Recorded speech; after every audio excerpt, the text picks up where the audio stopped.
साल 2025 की गर्मियों में ईरान और इजराइल के बीच लंबे समय से चला आ रहा तनाव आखिरकार एक सीधी और विनाशकारी जंग में बदल गया। सालों से दुनिया एक छिपे हुए झगड़े को देख रही थी, लेकिन 12 जून को लड़ाई खुले में आ गई।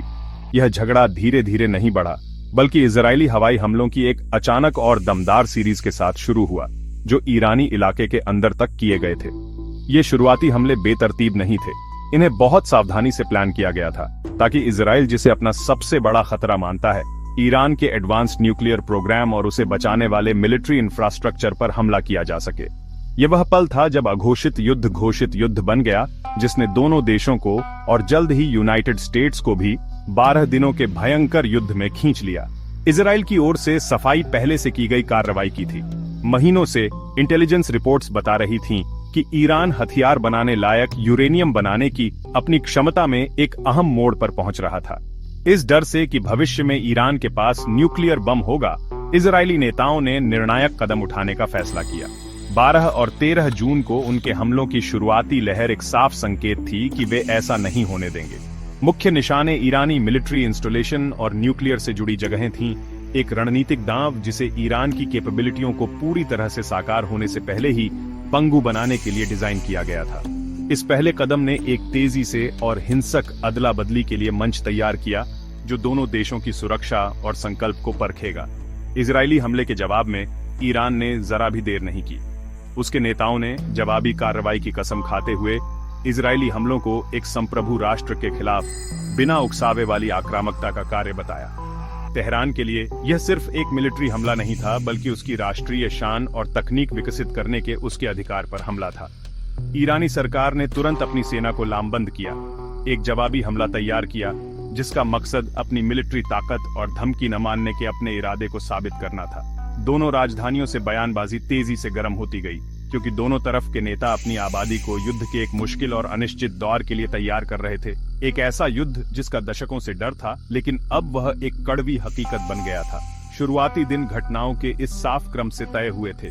इजराइल का पहला हमला, जिसके बाद ईरान ने जबरदस्त जवाबी कार्रवाई की कसम खाई। अंतर्राष्ट्रीय समुदाय ने चिंता के साथ देखा, क्योंकि डिप्लोमेटिक चैनल जमीन पर हो रही मिलिट्री कार्रवाइयों के साथ तालमेल बिठाने के लिए संघर्ष कर रहे थे। झगड़ा अब अगर का नहीं, बल्कि कैसे आगे बढ़ेगा, इसका सवाल बन गया था।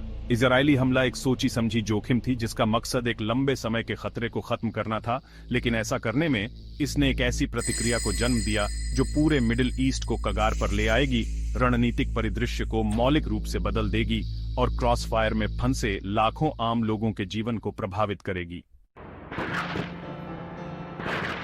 12 दिन की लड़ाई में दोनों तरफ से खतरनाक हथियारों का जोरदार हमला हुआ। इजराइल ने अपनी हवाई ताकत का इस्तेमाल करके ईरान के मिलिट्री इंफ्रास्ट्रक्चर को बहुत नुकसान पहुंचाया। 13 जून को इजरायली जेट्स ने IRGC एरोस्पेस फोर्स के बख्तारन बेस पर हमला किया, जिससे 80 से ज्यादा मिसाइल स्टोरेज बंकर तबाह हो गए या उन्हें नुकसान पहुंचा। बाद में 21 जून को बंदर अब्बास में एक जरूरी ड्रोन वेयरहाउस को भी खत्म कर दिया गया। लेकिन सबसे बड़ा हमला 22 जून को हुआ, जब यूनाइटेड स्टेट्स सीधे इस जंग में कूद पड़ा। ऑपरेशन मिडनाइट हैमर में अमेरिका ने ईरान के फोर्डो न्यूक्लियर फैसिलिटी पर 12 बड़े 30,000 पाउंड के GBU-57 बंकर बस्टर बम गिराए। यह जगह एक पहाड़ के बहुत अंदर थी और उनका मकसद था ईरान की यूरेनियम एनरिचमेंट की क्षमता को पूरी तरह से खत्म करना। ईरान का जवाब बहुत तेज और बड़ा था, जिसे इजराइल के मॉडर्न एयर डिफेंस सिस्टम को नाकाम करने के लिए बनाया गया था। इस जंग के दौरान ईरान ने इजरायली शहरों और मिलिट्री ठिकानों पर 1000 से ज्यादा बैलिस्टिक मिसाइलें और ड्रोन लॉन्च किए। अमेरिका की मदद से इजराइल ने 90% तक मिसाइलों को रोकने का दावा किया, लेकिन इतने बड़े हमले का मतलब था कि कुछ मिसाइलें तो पार हो ही जाएंगी। इन मिसाइलों ने तेल अवीव और हाइफा जैसे बड़े शहरों में रिहायशी इलाकों को निशाना बनाया। ईरानी सेना ने इजराइल के जरूरी ठिकानों को भी निशाना बनाया, जिनमें military intelligence school, ministry of interior और यहां तक कि सोरोका मेडिकल सेंटर भी शामिल थे। ये दिखाता है कि उनका इरादा पूरे देश में बड़े पैमाने पर डिस्टर्बेंस और डर फैलाना था। दोनों तरफ से चुने गए ठिकानों से उनकी रणनीतिक प्राथमिकताएं पता चलती हैं। अमेरिका और इजराइल ने ईरान के न्यूक्लियर प्रोग्राम और उसके कमांड स्ट्रक्चर पर बहुत ध्यान दिया। फोर्डो, नतांज और इस्फहान पर हुए हमलों का मकसद ईरान की न्यूक्लियर महत्वाकांक्षाओं को कई सालों तक पीछे धकेलना था। प्रमुख न्यूक्लियर साइंटिस्ट सुलेमान सुलेमानी की हत्या एक और बड़ा झटका था। युद्ध विराम से ठीक पहले के घंटों में इजरायली सेना ने तेहरान में IRGC सरल्लाह बेस और बासिज मुख्यालय को भी निशाना बनाया, जिसमें 200 से 300 सिक्योरिटी कर्मी मारे गए। यह सीधे तौर पर शासन के आंतरिक सुरक्षा तंत्र पर हमला था, जिसका मकसद उसकी ताकत को कमजोर करना था। इसके उलट युद्ध विराम से पहले ईरान का आखिरी मिलिट्री एक्ट उसकी पहुंच और जुर्रत का एक बड़ा प्रदर्शन था। इस रीजन में अमेरिकी ताकत को सीधी चुनौती देते हुए ईरान ने कतर में अल उद्दीद एयर बेस पर मिसाइल हमला किया, जो मिडिल ईस्ट में अमेरिका का सबसे बड़ा मिलिट्री इंस्टॉलेशन है। यह हमला, जो युद्ध विराम से बस कुछ घंटे पहले हुआ, एक पावरफुल स्टेटमेंट था। इसने यह सिग्नल दिया कि ईरान न सिर्फ इजराइल और यूनाइटेड स्टेट्स की जॉइंट ताकत का सामना करने में सक्षम है, बल्कि वह सीधे अमेरिकी संपत्तियों को भी निशाना बनाने को तैयार है। इस कदम ने यह तय किया कि भले ही लड़ाई रुक गई हो, लेकिन ईरानी चुनौती और क्षमता का मैसेज जोरदार और साफ तरीके से सुनाई देगा। ईरान और इजराइल के लोगों के लिए युद्ध के इन 12 दिनों में डर, नुकसान और रोजमर्रा की जिंदगी में बहुत बड़ी रुकावटें आईं। ईरान में इजरायली और अमेरिकी हवाई हमलों का बहुत बुरा असर हुआ। अल जजीरा की 24 जून की रिपोर्ट के मुताबिक कुल 610 लोग मारे गए, जिनमें दुख की बात यह है कि 49 औरतें और 13 बच्चे भी शामिल थे। घायलों की संख्या और भी ज्यादा थी, जो 4746 तक पहुंच गई थी। ये हमले सिर्फ मिलिट्री ठिकानों तक ही सीमित नहीं थे, आम लोगों से जुड़ी चीजों को भी बहुत नुकसान पहुंचा। 7 अस्पताल और 9 एम्बुलेंस खराब होने की खबर थी, जिससे घायलों की देखभाल कर पाना मुश्किल हो गया था। और हमलों के डर से बड़े शहरों से लोग बड़े पैमाने पर भागने लगे। करीब 90 लाख लोग तेहरान से भाग गए, जिससे बहुत लंबा ट्रैफिक जाम लग गया और चारों तरफ अफरा तफरी मच गई। इजराइल में लगातार मिसाइलों और ड्रोन हमलों के डर से देश का ज्यादातर हिस्सा ठहर सा गया। हालांकि मरने वालों की संख्या कम थी, लेकिन इसका मानसिक असर बहुत ज्यादा था। 24 जून तक अधिकारियों ने बताया कि 28 लोग मारे गए थे और 3238 लोग या तो घायल हुए थे या सदमे और दूसरी बीमारियों के लिए अस्पताल में भर्ती हुए थे। हवाई हमले के सायरन की आवाज लाखों लोगों के लिए रोज की बात हो गई थी, जो बम शेल्टरों में घंटों छिपे रहते थे। तेल अवीव और हाइफा में इजरायली मिसाइलें जो आयरन डोम डिफेंस सिस्टम से बच निकलीं, अपार्टमेंट की इमारतों से टकराईं, जिससे सुरक्षा का एहसास टूट गया और घर मलबे में बदल गए। जिंदगी रुक सी गई थी, क्योंकि स्कूल बंद हो गए थे, दुकानें बंद हो गई थीं और बस्लिंग शहरों की सड़कें शांत हो गई थीं। दोनों देशों की इकोनॉमी और सोशल स्ट्रक्चर टूट गया था।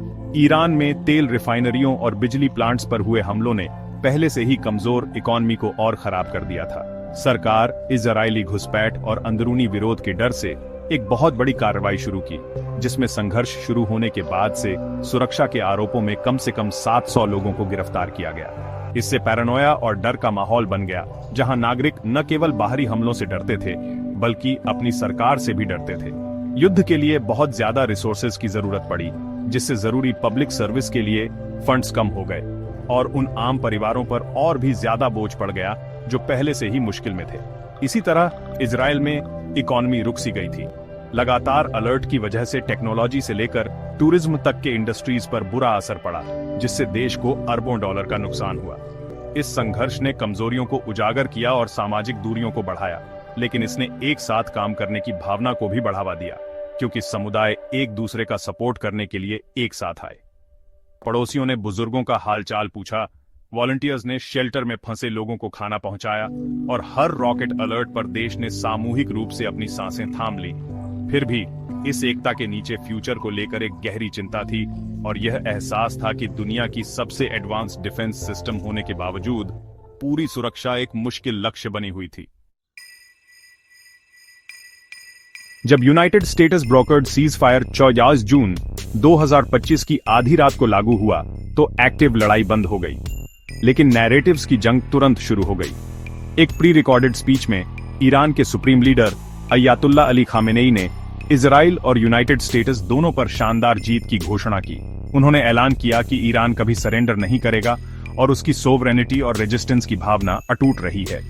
ईरानी अधिकारियों ने इस सेंटीमेंट को दोहराया, और एक बड़े हमले का सामना करने और महत्वपूर्ण जवाबी हमले करने की अपनी एबिलिटी को एक स्ट्रैटेजिक जीत के रूप में दिखाया। उन्होंने तेल अवीव पर सफल मिसाइल हमलों और अल उद्दीद एयरबेस पर आखिरी डिफाइंट अटैक को अपनी मिलिट्री ताकत और रेजिलियंस के सबूत के तौर पर बताया। इसके ठीक उलट अमेरिकी और इजरायली अधिकारियों ने परिणाम को अपनी तरफ से एक निर्णायक जीत के रूप में पेश किया। उन्होंने दावा किया कि हमलों ने ईरान के परमाणु कार्यक्रम को तबाह कर दिया था, जिससे वह कई साल पीछे चला गया था। फोर्डो में सेंट्रीफ्यूज कैस्केट्स का विनाश, जिसकी पुष्टि इंटरनेशनल एटॉमिक एनर्जी एजेंसी ने की थी, को ऑपरेशन की प्राइमरी अचीवमेंट के रूप में दिखाया गया। इजराइल के डिफेंस मिनिस्टर ने कसम खाई कि आईडीएफ पहले से ही फ्यूचर ऑपरेशंस की तैयारी कर रहा था, ताकि यह सुनिश्चित किया जा सके कि ईरान अपनी परमाणु कैपेबिलिटियों को कभी भी फिर से न बना सके। हालांकि इस कॉन्फिडेंट बयानबाजी के पीछे शुरुआती इंटेलिजेंस असेसमेंट्स से पता चला कि ईरान के प्रोग्राम को लगा झटका शायद सिर्फ महीनों का था, सालों का नहीं, जिससे डैमेज की सही हद तक अभी भी डिबेट का सब्जेक्ट बनी हुई है।